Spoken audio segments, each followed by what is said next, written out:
In a world of constant updates, breaking news, and just endless noise, what if I told you that one of the most practical guides for navigating modern life was actually written over 2,000 years ago? Okay, let's dive into this surprising source of ancient guidance.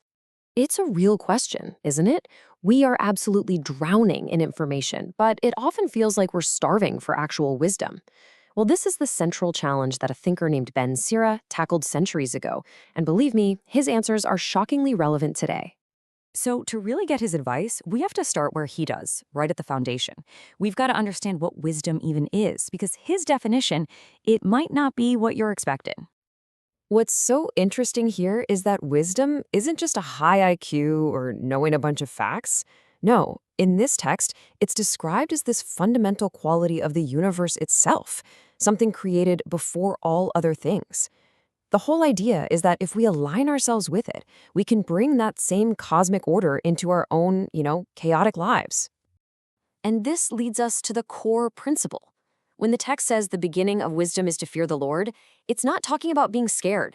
In this context, fear means a deep, profound sense of awe and respect for a moral order in the universe, for something way bigger than yourself. That's the starting line for a well-lived life.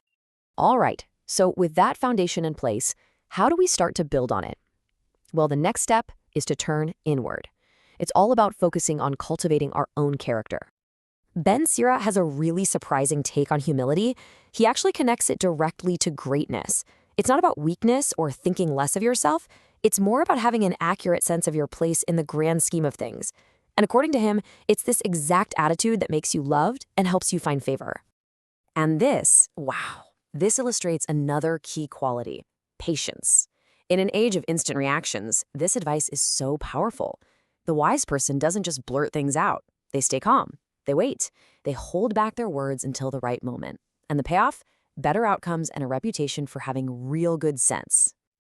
Okay, so we've looked inward at things like humility and patience. Now let's zoom out a bit and see how this wisdom applies to navigating our relationships with other people, our friends, our family, our whole community. So, the crucial point here is the incredible value he places on true friendship. I mean, just look at these metaphors. A friend isn't just some buddy. They are a sturdy shelter, a life-saving medicine, a treasure that's beyond price. They are absolutely essential to a good life. And notice that last point.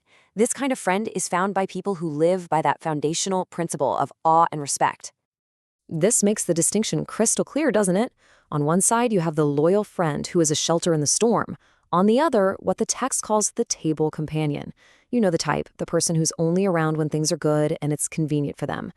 This 2,000-year-old guide to spotting fake friends feels like it could have been written for social media today. And of course, family is a cornerstone. The text presents honoring your parents not just as some simple duty, but as a way to establish your own firm roots. It's an action that creates stability and ensures your own life can truly flourish.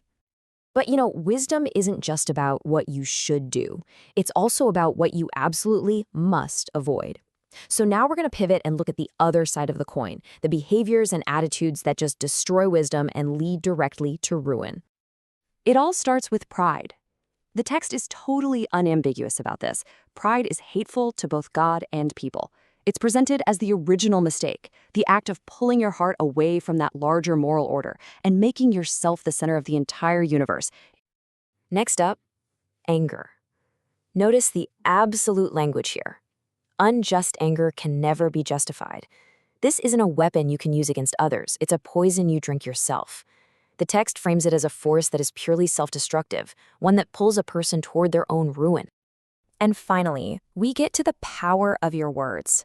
This is a theme that comes up again and again. Your tongue can be your greatest asset or your complete downfall. Gossip, slander, careless talk, these are not minor flaws. They're seen as major pitfalls that can absolutely destroy your life and your reputation. So we've seen the foundation, the path to building character, and the big pitfalls to avoid, which begs the question, what's the ultimate payoff?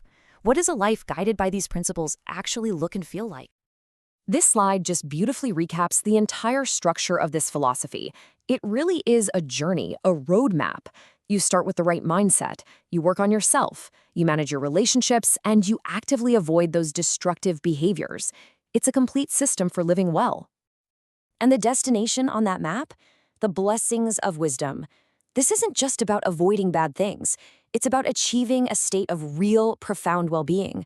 The text promises things we all search for: peace, lasting joy, and maybe most importantly, a life of stability and rest in a chaotic world. And that brings us to our final thought. We've just compressed centuries of advice into a few minutes, from humility to patience to choosing friends to guarding your tongue.